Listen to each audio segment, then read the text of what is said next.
Muy bien, entonces vamos a empezar entendiendo primeramente qué es el síndrome de condensación pulmonar.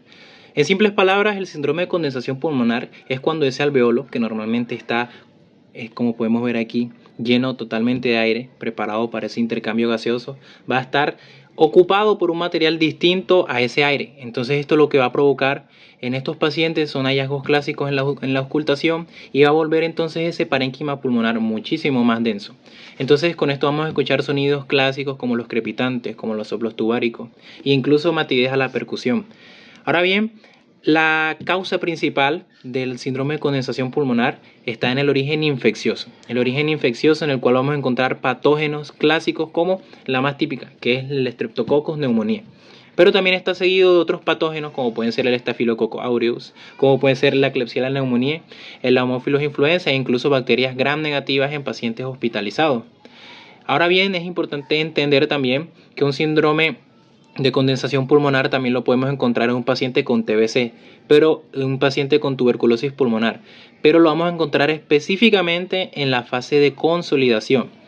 Ahora bien, es importante que entendamos la parte no infecciosa. Entonces, como decía, es muy importante entonces que tengamos en cuenta también la etiología no infecciosa, porque como ya sabemos, principalmente vamos a encontrar el síndrome de condensación pulmonar en pacientes con un proceso infeccioso, pero no debemos descartar si un paciente nos llega con una parte no infecciosa.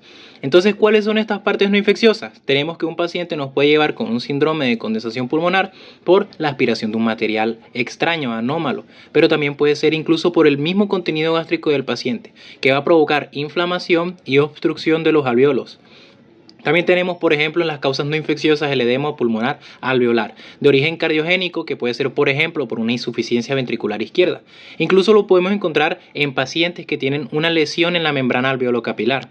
También podemos encontrarlo también en pacientes con hemorragia alveolar por vasculitis, por coagulopatías, incluso por un paciente que tenga una anticoagulación excesiva. Ahora bien, también tenemos como última causa las neoplasias, que serían un factor muy importante a tener en cuenta, ya que podemos encontrar que esos pacientes realmente por lo que están sufriendo es por un adenocarcinoma bronquioalveolar o un simplemente carcinoma bronquialoalveolar que está entonces obstruyendo. Vamos ahora con la fisiopatología. Entendamos primero que un pulmón sano está formado por alvéolos llenos de aire. Este aire se llama aire alveolar. Este aire alveolar hace que el parénquima sea radiotransparente y que funcione como una mala conductora del sonido. Es por eso que cuando auscultamos a un paciente con pulmones sanos, el ruido de la voz y los ruidos bronquiales van a llegar atenuados a la periferia. Ahora entendamos qué ocurre en la condensación pulmonar. Cuando los alvéolos pierden su aire y se llenan con otro material, los pulmones tienden a volverse más rígidos y menos aireados. Algunos de los sustitutos del aire alveolar pueden ser 1. Un exudado inflamatorio, que es típico de una neumonía, sangre como causa de una hemorragia pulmonar y un edema como causa de una insuficiencia cardíaca. Entonces, los alvéolos al estar ocupados no se pueden llenar de aire y recordemos que el aire alveolar es muy importante para la radiotransparencia de los pulmones. Aquí encontramos un pulmón sano y aquí encontramos un pulmón con condensación pulmonar. Se ve la clara diferencia. Aquí hay otra imagen. Entonces, al no haber aire, se disminuye el compliance pulmonar, que es la facilidad que tienen los pulmones de expandirse frente al cambio de presión. Como resultado, el pulmón se vuelve más rígido y el paciente debe hacer un mayor esfuerzo para expandir el área condensada, resultando así en una disnea y un trabajo respiratorio aumentado. Bueno, ya pudimos notar de que el pulmón no está ventilando bien, pero eso no es todo. Ahora vamos con el segundo gran problema, que en este caso sería la difusión de los gases o una alteración de esta difusión de los gases. Entonces, ¿qué es lo que ocurre acá? Primero veamos la comparación. Acá hay un alveolo normal y acá hay un alveolo que está condensado. Entonces, ¿qué es lo que ocurre? Cuando el pulmón se llena de líquido o de exudado, el oxígeno no pasa tan fácil del alveolo a la sangre. Entonces, como tal, la distancia que debe recorrer el gas va a ser aumentada, trayendo como tal de resultado una baja de oxígeno en sangre, que en este caso sería una hipoxemia, y si es grave, en algunos casos podría incluso notarse una cianosis. También hay que tener en cuenta de que el CO2 o el dióxido de carbono también puede acumularse, sobre todo si la condensación es bastante grave. Bueno, acá les quise poner otra imagen. Esta es una neumonía en la cual vemos de que el alveolo está siendo afectado. ¿Por qué? Porque va a tener una inflamación de la pared alveolar. Aparte de eso, como le dije anteriormente, como vemos el alvéolo está lleno de un líquido, la cual va a impedir de que el aire pues pase. Bueno, además de esto también se podría presentar una alteración en la transmisión tanto del sonido como de la vibración. Normalmente como tal el aire no transmite bien el sonido, pero cuando el pulmón está bastante condensado, este se comporta como un amplificador, en la cual las vibraciones de la voz van a sonar de manera más fuerte y pues obviamente mucho más clara. Por eso encontramos en la semiología vibraciones vocales aumentadas, matidez a la percusión y a la auscultación vamos a encontrar soplos tubáricos, que pueden venir acompañados de una pectoriloquia e incluso una egofobia. Entonces ya hablando así de todo, podemos decir de que tenemos varias repercusiones finales, en la cual pues el paciente que pues tenga una condensación pulmonar pues podría presentar obviamente una disnea porque pues obviamente no está ventilando bien. Una hipoxemia también pues podría aparecer ya que pues no se está oxigenando bien. Y pues también obviamente en los hallazgos semiológicos típicos se van a encontrar que se escucha mejor las vibraciones del pulmón. Y si le hacemos como tal a la persona una resonancia, como sería en este caso que acá tenemos una broncograma aéreo en la cual vemos que la opacidad está bastante definida. Entonces hay que tener en cuenta de que el pulmón normalmente se va a ver, todo esto se va a ver de color negro. ¿Por qué? Porque obviamente el pulmón va a estar lleno de aire, pero al estar condensado va a tomar este color blanco como vemos acá en la imagen. Es decir, que cuando el pulmón está lleno de líquido va a tomar este color o esta opacidad blanca o este colorcito que vemos aquí. Pero cuando está llena de aire, que es lo normal, se va a ver del color negro. Todo eso se va a ver negro. Y como tal la condensación pues también suele ocupar un espacio, tanto un segmento como un lóbulo, pues obviamente se va a ver esa mancha blanca bien definida o bien delimitada. Entonces podríamos decir en pocas palabras de que la condensación pulmonar es cuando el pulmón pierde el oxígeno y se llena de líquido, lo cual pues que va a dificultar tanto su ventilación como su oxigenación y pues van a aparecer los signos clínicos característicos que les mencioné anteriormente, que estos signos clínicos pues son esas vibraciones vocales aumentadas, matidez a la percusión y en auscultación se van a escuchar unos soplos tubarios. Además también se pueden presentar fenómenos como la pectoriloquia y la egofobia.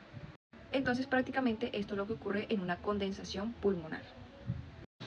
Bueno, entonces el día de hoy vamos a ver cómo identificar una condensación pulmonar solo con el examen físico. Este lo vamos a realizar a través de 3 simples pasos claves.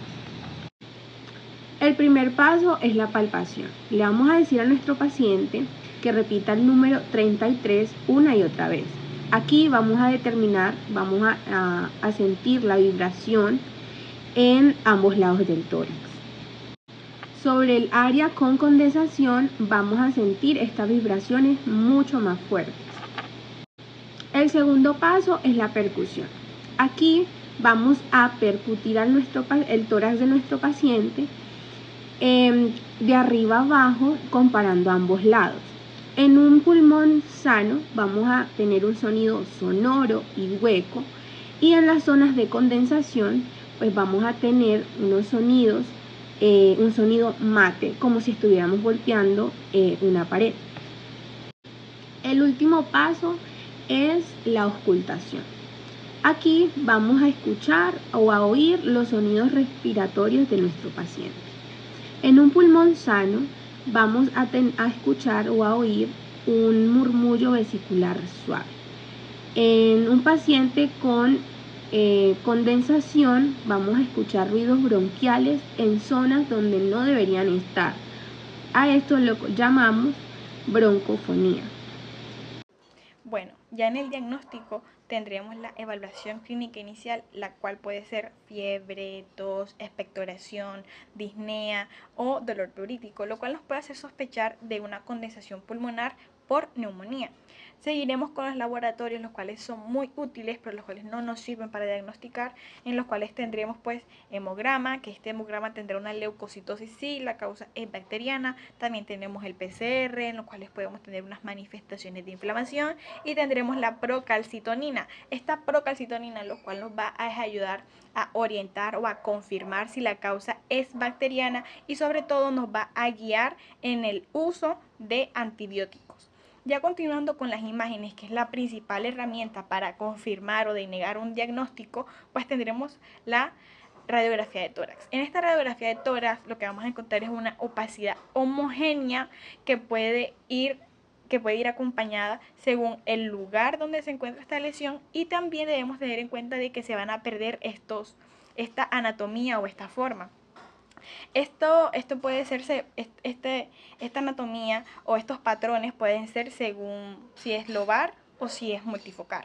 Aquí en esta imagen podemos tener que es un patrón lobar, porque se ve como la pérdida de un lóbulo del pulmón, y pues sigue que es la pérdida de la anatomía, no se ven los bordes, no se ve como una estructura anatómica.